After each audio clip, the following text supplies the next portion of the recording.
요한계시록. 이름만 들어도 뭔가 복잡하고 막 무서운 이미지들이 떠오르시죠? 뭐 짐승, 재앙, 심판. 그런데요, 이 요한계시록의 가장 하이라이트라고 할 수 있는 장면, 바로 이 여자와 용의 거대한 싸움의 비밀을 푸는 열쇠가 놀랍게도 성경의 맨 첫 장, 창세기에 숨겨져 있다면 어떨까요? 이야기는 정말 압도적으로 아름다운 장면으로 시작해요.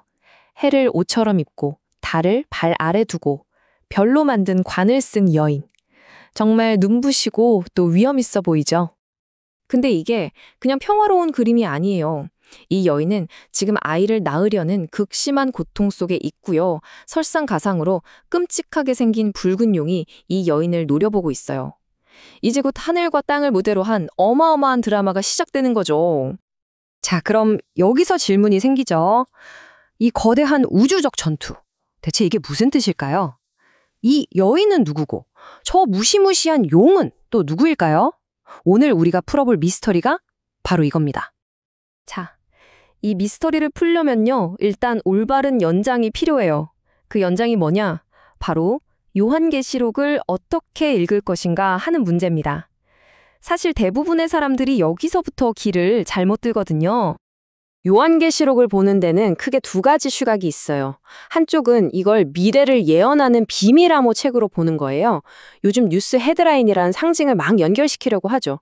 반면에 다른 한쪽은 이걸 특정 시대, 특정 공동체에게 보낸 희망의 메시지, 일종의 생존 지침서로 보는 학자들의 관점입니다. 아주 저명한 학자인 리처드 보컴은 이 책이 세 가지 장르가 합쳐진 아주 독특한 글이라고 설명합니다. 첫째는 계시, 말 그대로 하늘의 관점을 짠 하고 열어서 보여주는 거고요.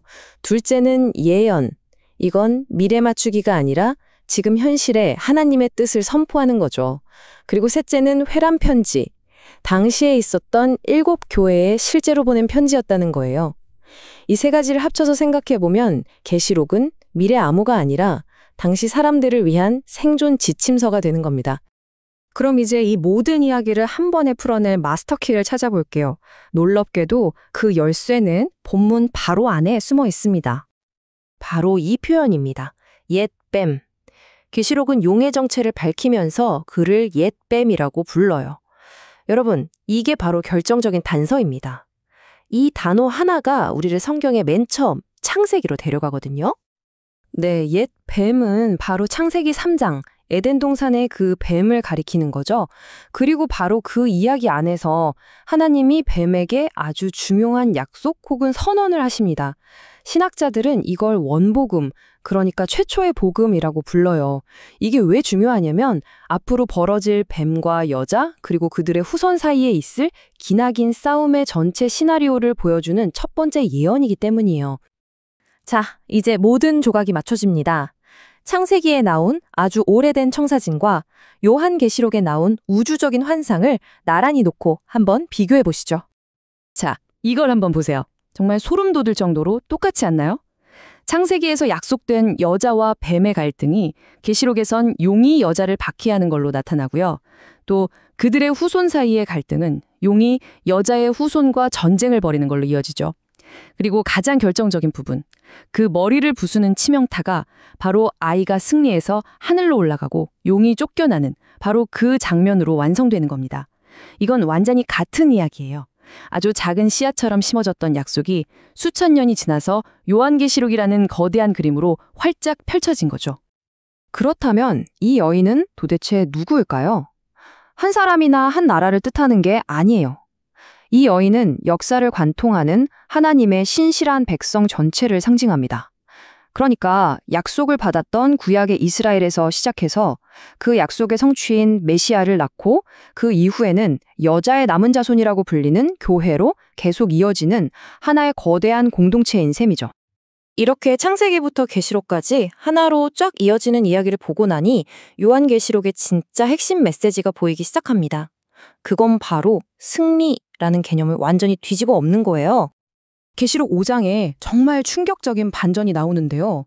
유다 지파의 사자가 이겼다는 선포가 들려요. 그럼 당연히 모두가 힘세고 위풍당당한 사자를 기대하겠죠. 그런데 막상 요한이 돌아보니까 거기엔 사자가 아니라 죽임당한 것 같은 어린 양이 서 있는 거예요. 이 이미지 하나가 사실 계시록 전체를 푸는 열쇠입니다. 진짜 승리는 힘으로 찍어 누르는 게 아니라 희생적인 사랑으로 온다는 거죠.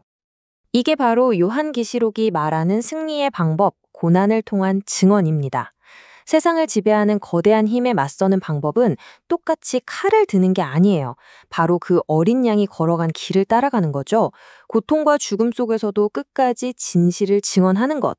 그렇게 함으로써 그리스도인들은 그리스도가 이긴 것과 똑같은 방식으로 이기게 된다는 겁니다.